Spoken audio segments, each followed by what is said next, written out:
Encounter. I'm Pastor Mark Strong, pastor of Life Change Church, and we're here with Dr. Jill Ginsburg.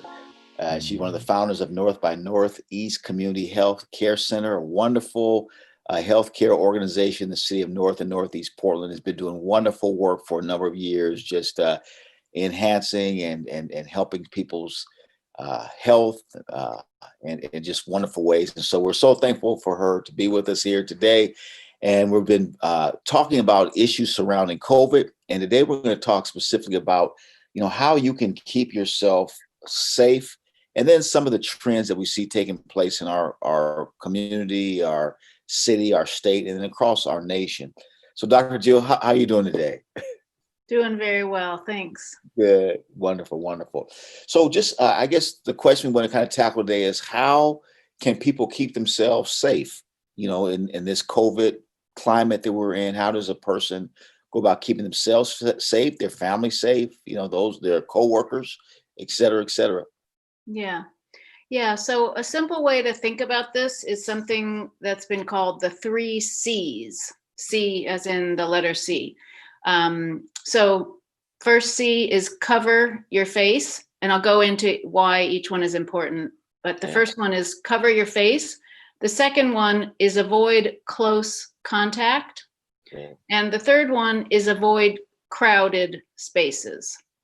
So covering your face is basically a way to keep, if you may be a spreader of the virus without knowing it, maybe you've gotten infected and you didn't realize it, you are spreading the virus particles every time you open your mouth, anytime you breathe, speak, sing, shout, cough. And you can protect everyone around you by covering your face with a mask. Any kind of cloth face covering is fine.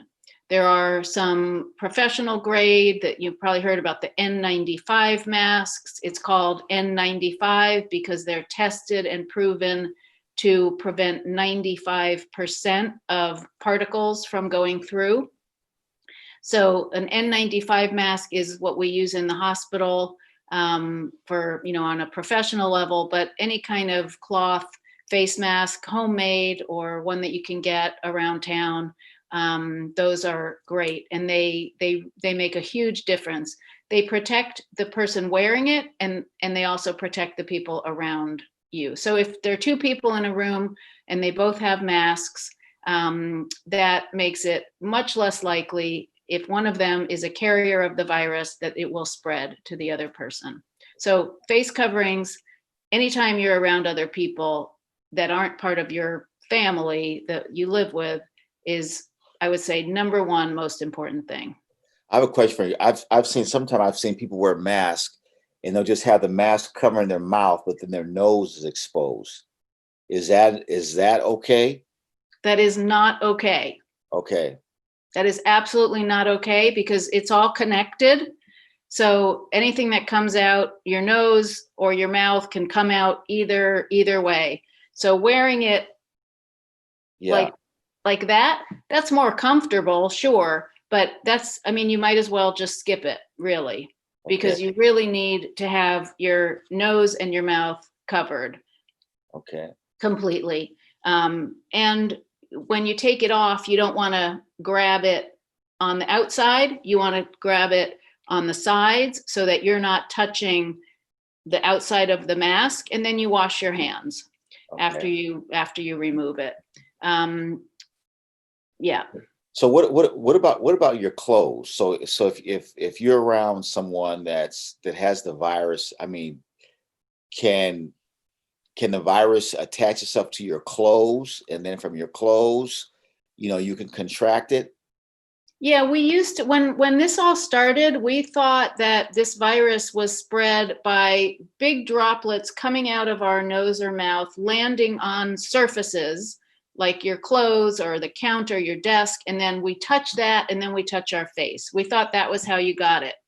That doesn't really seem to be the case. The virus definitely comes out and will land on, it could land on your clothes, it could land on surfaces, but it doesn't seem to survive in a way that can make you sick very long. Okay. I mean, we still, at our health center, we disinfect stuff, all the time. We're constantly wiping things down, and in between patients and meetings, we're trying to keep things as disinfected as possible. If I were, working in the hospital in the room of a patient who was sick with COVID, I would have complete protection on, covering my clothes, covering my hair, my face. And that would be important. But in day-to-day life, unless you're with somebody who's coughing, who is actively sick with COVID, you don't have to take a shower when you get home. You don't have to, wash all your clothes. It's really the respiratory droplets and aerosols that are the problem. And let me just say a little bit about that, because people may have heard about this aerosol spread. When we breathe or sing or shout or cough, what comes out are big droplets. Those are called respiratory droplets. And if you've ever been sneezed on, that's what that is. That's respiratory droplets. No one wants those. And then there are smaller particles, which are called aerosols. The respiratory droplets are pretty big, and they pretty quickly fall down to the floor just with gravity. The aerosols are tiny particles, and those can kind of hang in the air.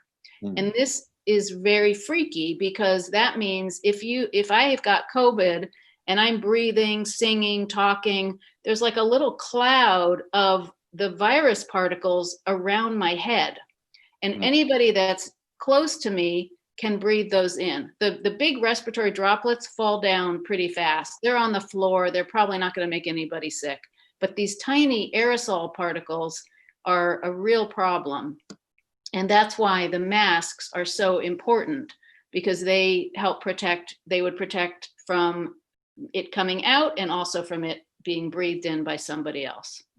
Okay. The other question for you, I know, like, sometimes I like to go, like, I don't really jog anymore, but I do walk. And so how does that work? So, if I'm walking down the street and there's people jogging and walking, just what are some precautions that you take there? Should you wear a mask while you're doing that, or what do you think is best, for that? Well, I walk in my neighborhood a lot, and I generally don't wear a mask if I am not in a place that's crowded. If there aren't a lot of people around, I usually bring one with me, so that if it becomes crowded, I'll slap it on. But if you're walking in a place where there are lots of people, or if you're jogging in a place where there are lots of other people, wearing a mask is definitely the right thing to do, both for your own protection and to protect those around you. Okay. All right. So the first C is cover. Now the other one is close contact, right? Right. So close contact. So what I was talking about in terms of those aerosol particles, if you can imagine a person who's infectious has this little cloud of virus around their head. You don't want to be in that. Yeah. So that's what the close contact means. Okay. And if you are close to somebody, you definitely should have a mask on if that person is not part of your family unit. And by close, we've kind of come up with this 6 foot, people should keep 6 feet apart. It's probably not enough. 6 feet probably isn't enough with these aerosol particles.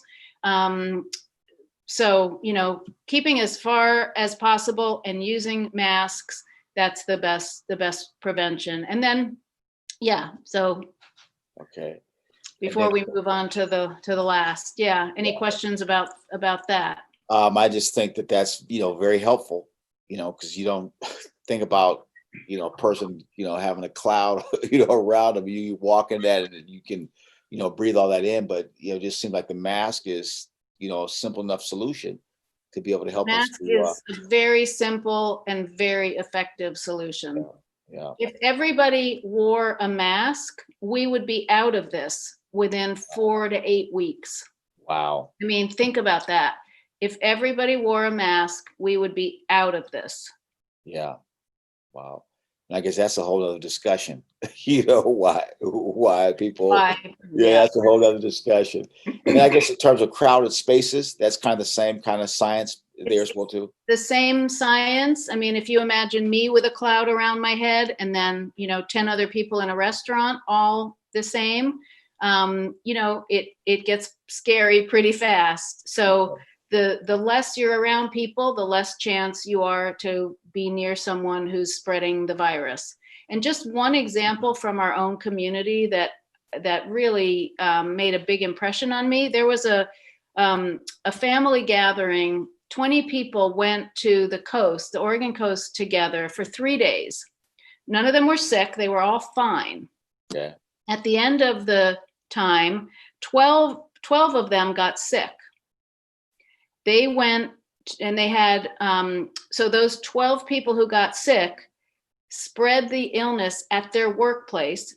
They caused 5 workplace outbreaks and a total of more than 300 cases.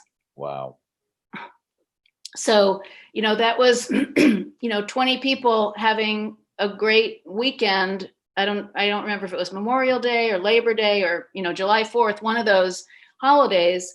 They all felt fine, but some of them had coronavirus going into that weekend. They weren't sick yet, but they passed it on and caused a lot of people to get sick and some severely ill.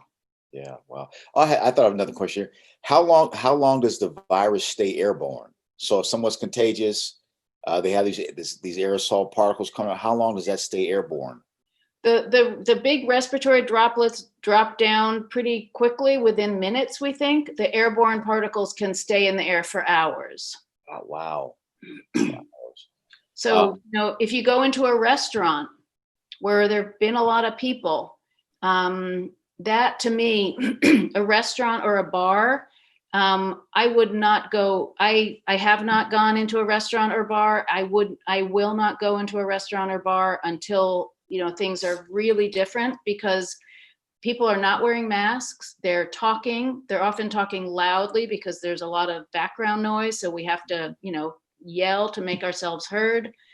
And the people who were in there and have left their cloud of virus behind. So I go in there without my mask, and it's like I'm breathing the air that everybody who has been in there all evening has been breathing out.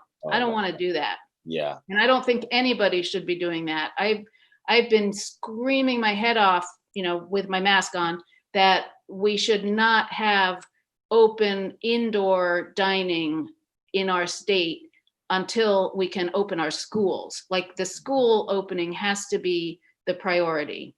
Mm-hmm. And until we can get our schools open safely, and I understand people who own restaurants are hurting. They've been really devastated by this pandemic and the economic the economic impact. And I get that. It's just not safe to eat inside a restaurant or to go to a bar or a nightclub. It is not safe. And I don't think anybody should be doing that. Do like aerosol sprays, does that help with that, or? It's not really clear. One thing that seems to help is air filtration, like what we have in hospitals, where the air, and airplanes are actually really good at this. They circulate the air, they filter the air. It's probably why more people haven't gotten sick on airplanes, because they do a very good job of filtering the air and filtering out these particles. But most of our workplaces don't have that kind of, HVAC system. It's a pretty advanced system that would do that. And, spraying the air may do something, but you'd have to use some pretty heavy duty disinfectants, which would, probably not be very pleasant to breathe in either. Yeah. Okay. All right. So in terms of trends, so what are some of the trends we see happening, with COVID? Yeah. So the trend, sadly, is that things are not getting better.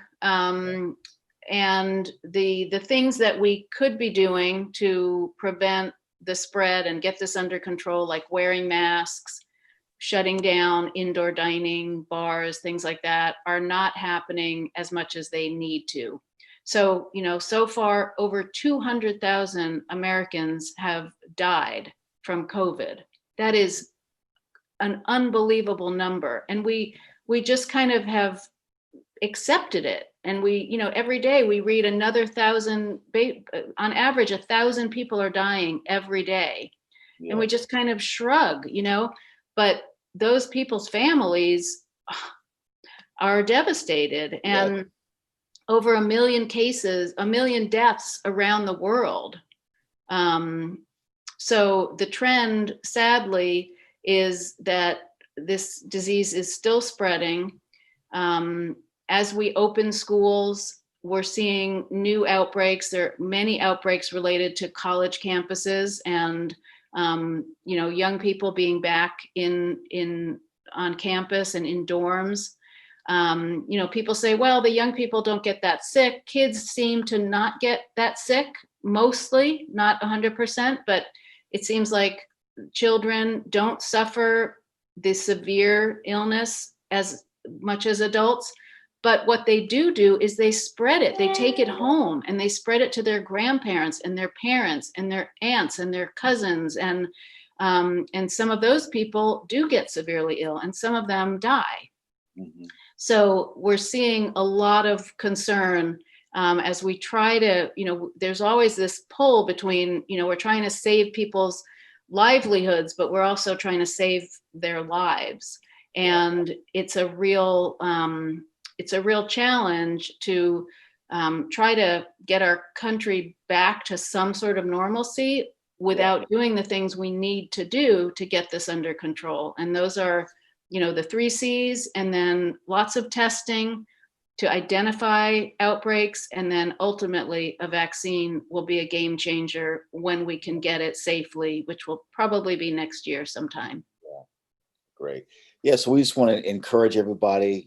We know masks are not the most comfortable things to wear. I know even myself, I wear my mask and sometimes I'll get like a little slight headache just from, just kind of wearing it. But it's what we have to do right now to keep ourselves safe, but not just ourselves, but others safe as well too. And I mean, I have friends, that they think that, wearing a mask is unnecessary, that kind of thing. But, the reality is this, as Dr.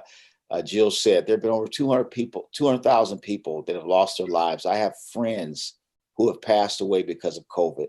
I have pastor friends as well who have had 14 people in their church pass away, 5 people in their church pass away. We know people in our congregation who've had loved ones that have been on the verge of death from this. So it's not just a political ploy, but this is real life. And you tell some of the families that have lost moms and dads and husbands and wives and uncles and nieces and nephews and cousins that it's a joke. It's not a joke. And so I think that we can do all that we can do, and it's simple. Something as simple as just wearing a mask can help make a difference.